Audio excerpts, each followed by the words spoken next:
In the quiet hills of northern Italy, the seeds of a violent destiny were sown. The man who would one day hold an empire in his grip began life on July 29, 1883, in the small town of Predappio, born into a world of stark contradictions. His father, Alessandro, a blacksmith and fervent socialist, hammered out his revolutionary ideals by the forge, even naming his son Benito after the Mexican leader Benito Juarez. His mother, Rosa Maltoni, a devout schoolteacher, offered a life of disciplined faith and quiet order. From this crucible of opposing forces, a volatile young man emerged. He was known for his sharp mind and a talent for writing and public speaking, but also for a fierce, aggressive streak that often erupted into fights. Sent away to a strict Catholic boarding school, his rebellious nature found its most violent expression when he was expelled for attacking another student with a knife. It was a dark and early glimpse of the brutality that would follow him through life. As a young man, Mussolini channeled his fervor into socialist journalism, his words becoming weapons for workers' rights. In 1909, his anti-government writings for a socialist newspaper in Trento, then part of Austria-Hungary, led to his arrest and expulsion. By 1912, he'd become a prominent voice in the Italian Socialist Party, a powerful orator calling for strikes and protests against the state. When the Great War erupted in 1914, he initially toed the party line, advocating for Italy to remain neutral. But the call of the battlefield, the promise of national glory and territorial expansion, proved too strong. He saw the war not as a catastrophe, but as an opportunity. This profound betrayal of socialist principles led to his expulsion from the party he had once championed. Now an outcast, Mussolini embraced a new, fervent nationalism. He founded his own newspaper, Il Popolo d'Italia, using it to beat the drums of militarism and patriotism. When Italy finally entered the war in 1915 on the side of Britain and France, he enlisted, trading his pen for a rifle. He fought on the front lines until 1917, when his war was cut short not by an enemy bullet, but by the shrapnel of an exploding mortar. Discharged in 1921, he returned from the crucible of war wounded, but with a new, unyielding vision for Italy's future. The victory bells of 1918 rang hollow across a broken Italy. Soldiers, promised a hero's welcome, returned instead to a landscape of economic ruin where inflation soared and jobs had vanished. As a weak government fractured under the weight of political infighting, a deep and bitter anger festered in the streets. From this cauldron of discontent, one man saw not chaos, but a ladder. In 1919, Benito Mussolini founded his Fasci di Combattimento, a movement forged from aggressive nationalism and a promise to restore Italian glory. He pointed to a single enemy for the nation's ills, the communists, and unleashed his followers, the blackshirts, to crush them. Their brutal attacks on socialists, trade unions, and political rivals became a dark drumbeat in the cities. At first, his grasp for power failed, with the 1919 elections leaving his party without a single seat in parliament. But as the government's weakness became undeniable, the people's yearning for a strong hand grew more desperate. By 1921, Mussolini had formalized his movement into the National Fascist Party, drawing support from a middle-class and military establishment terrified of a communist revolution. The crisis reached its boiling point in 1922 amidst a storm of strikes, protests, and street violence. Seizing the moment, Mussolini orchestrated his final move. On October 28th, he and his blackshirts began their march on Rome, a direct challenge to the state itself. King Victor Emmanuel III faced a terrible choice: call upon the army and risk a bloody civil war, or capitulate. Fearing the abyss, the king hesitated. On October 29, 1922, he yielded, appointing Benito Mussolini as Prime Minister of Italy. The keys to the kingdom had been handed over, and he would not waste a single moment. A shadow was falling across Italy, long and dark. Over the next few years, the fragile architecture of democracy was systematically torn down. By 1925, Benito Mussolini held absolute power, styling himself Il Duce, the leader. For nearly 2 decades, his rule was an iron fist, crushing all opposition while his blackshirts patrolled the streets, a menacing presence silencing any dissent. He presented Italy with a grand vision, raising monumental highways and draining ancient swamps to project an image of strength and renewal. But this was a thin veneer of progress. Beneath the gleaming surface of propaganda, the nation's economy was being hollowed out by the immense cost of this national theater. By the 1930s, Mussolini's gaze turned outward, dreaming of a new Roman Empire. In 1935, his armies invaded Ethiopia, unleashing chemical weapons and brutal tactics to crush all resistance. The world watched, and the League of Nations offered only words of condemnation, its inaction feeding Il Duce's growing sense of invincibility. This confidence drew him closer to Adolf Hitler, a man in whom he saw a reflection of his own authoritarian ambitions. In 1939, they sealed their bond with the Pact of Steel, a military alliance that tied Italy's destiny to Nazi Germany. When war finally broke out, Mussolini hesitated, but only for a moment. On June 10, 1940, he placed his fateful wager, declaring war on Britain and France, convinced that victory was imminent. It was a catastrophic miscalculation. Italy's military was unprepared for a prolonged fight, and its campaigns became a litany of disasters. The army faltered in Greece, struggled across North Africa, and was humiliated in Russia. By 1943, the dream of empire had dissolved into the undeniable reality of defeat. The summer of 1943 brought a suffocating heat to Italy, and with it, the scent of defeat. The foundations of Mussolini's power, once seemingly unbreakable, were cracking under the weight of a disastrous war. The nation's armies were hemorrhaging on distant fronts. Morale had collapsed and a deep weariness had settled over a people exhausted by hardship. When Allied forces stormed the beaches of Sicily on the 9th of July, it marked the beginning of the end. In the halls of power, a quiet conspiracy took shape as King Victor Emmanuel III and high-ranking officials decided Il Duce had become a fatal liability.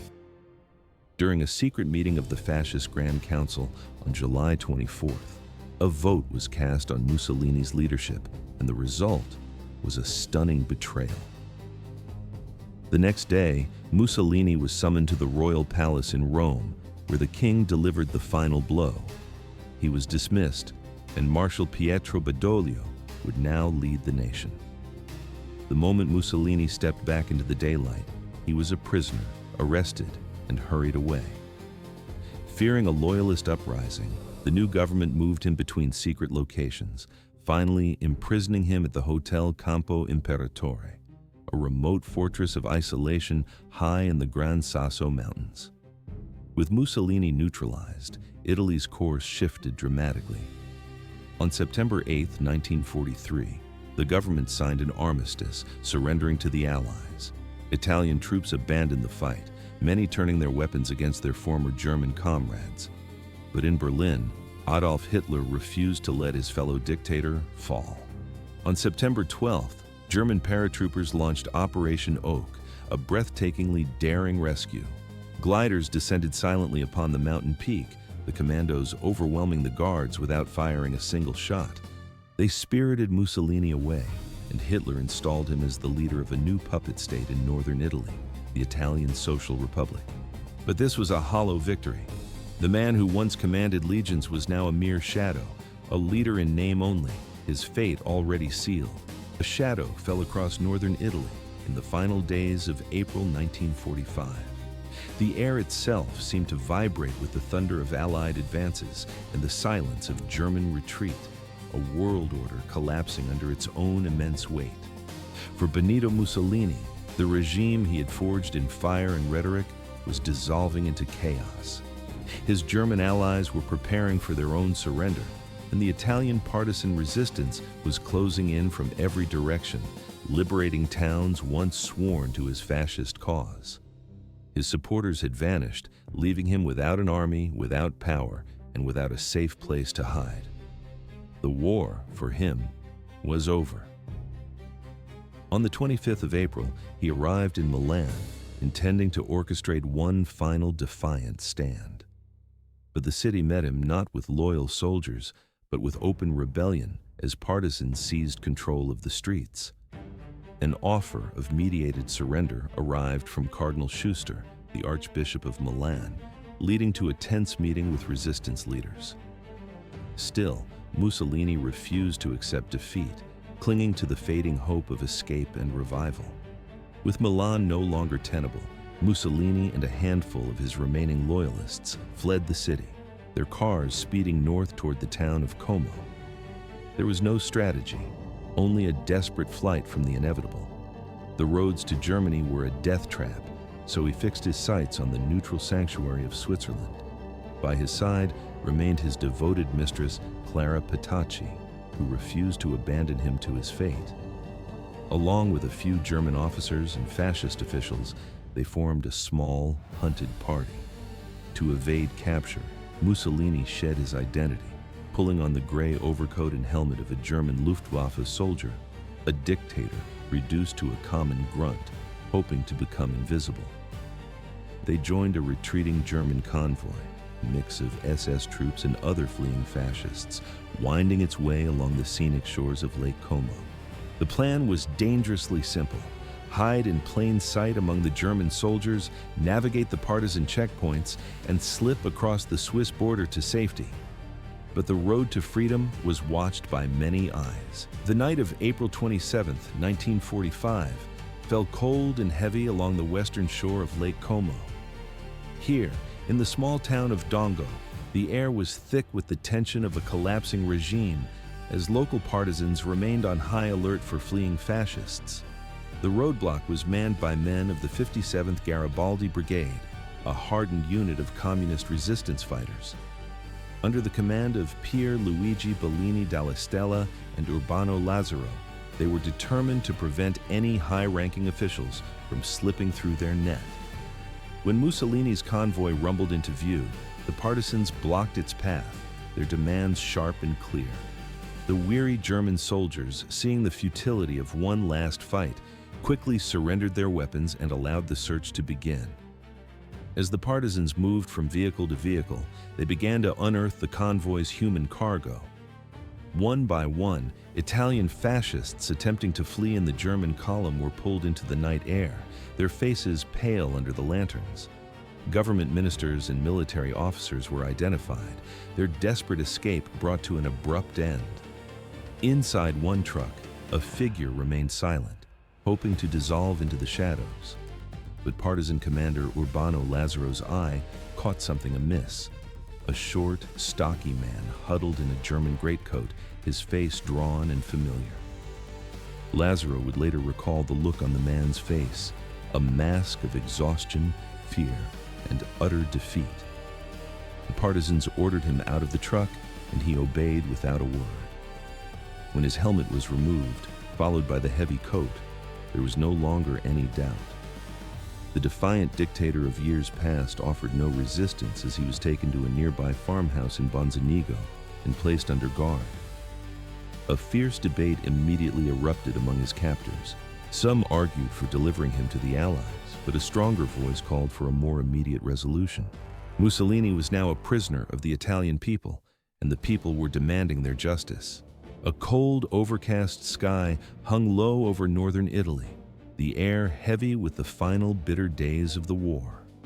On the morning of April 28, 1945, near the shores of Lake Como, a directive arrived from the National Liberation Committee in Milan. The grim duty of carrying out a death sentence fell to a partisan leader named Walter Audisio, a man known only by his code name, Colonel Valerio. Around 2 in the afternoon, Audisio and a small band of partisans reached the farmhouse where Benito Mussolini was being held.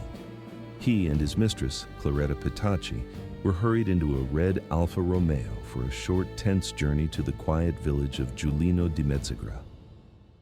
As the car rumbled along the narrow road, the final act of a brutal drama was about to begin. The vehicle came to a halt beside a simple stone wall, and the couple was ordered to get out. As Mussolini was moved into position, Petacci refused to leave his side, clinging to him in a final desperate embrace. The partisans positioned them together, their figures stark against the cold stone. At precisely 10 minutes past 4, Walter Audizio raised his French MS-38 submachine gun and pulled the trigger. The bullets tore into Mussolini's chest, and as Petacci screamed and lunged toward his falling body, another burst of gunfire cut her down. But the violence did not end with their deaths. The partisans then unleashed their fury, emptying their weapons into Mussolini's already lifeless form until it was riddled with over a dozen, some say as many as 40 rounds. For a nation scarred by his rule, merely killing him was not justice enough. The final gunshots faded, leaving only the grim task ahead. The bodies, along with those of other executed officials, were loaded into the back of a truck, not for a secret burial, but for a final public tour. The partisans made no effort to conceal their work. Instead, they drove the macabre cargo through one town after another, a deliberate procession of vengeance. By the time the truck rumbled into Milan in the early hours of April 29th, news of its arrival had already ignited the city. The destination was Piazzale Loreto, a public square chosen not for convenience, but for its bitter symbolism. This was a place of ghosts, a square where, less than a year before, on August 10, 1944, Mussolini's regime had executed 15 anti-fascist fighters. Their bodies were left exposed in the summer heat, a brutal warning to all who dared resist. Now, almost 9 months later, a different kind of justice was to be served. As the truck stopped and the corpses were unceremoniously dumped onto the ground like refuse, a wave of raw fury erupted from the gathered crowd. People surged forward to kick and spit upon Mussolini's body, their pent-up hatred for 2 decades of tyranny unleashed in a storm of violence. Men drew pistols, firing still more bullets into the lifeless form. Clara Petacci's body was not spared the mob's wrath. Though possessing no real political power, she was seen as an extension of the dictator himself, and her corpse was beaten and torn with the same ferocity. After hours of desecration, the partisans decided the display was still not enough. A metal beam from a nearby gas station was located, and with thick ropes and meat hooks, the bodies of Mussolini, Petacci, and 4 other fascists were hoisted into the air, hung by their feet for all of Milan to see. For some, the brutality was a deeply unsettling spectacle. Even Winston Churchill, a sworn enemy of the regime, would later remark that while the execution was one thing, the public mutilation was something else entirely. Yet for countless Italians, this was catharsis, a visceral and violent exorcism of dictatorship, war, and suffering. After several hours, authorities ordered the bodies taken down and placed in simple wooden coffins. A new problem then emerged: what to do with the dictator's remains. Fearing his grave could become a shrine for neo-fascists, the government buried him secretly in an unmarked plot. But Mussolini's story was not yet over. In 1946, a group of loyalists stole the body, embarking on a clandestine journey across Italy to find it a proper fascist burial. For 11 years after its recovery, the corpse was kept hidden by the state, a strange and restless relic of a fallen era. Finally, in 1957, the government relented to family requests, allowing his remains to be interred in his hometown of Predappio. Today, Mussolini's tomb still draws visitors, some driven by a dark admiration, others by a somber curiosity, ensuring that the man and the brutal ideology he forged can never be fully laid to rest.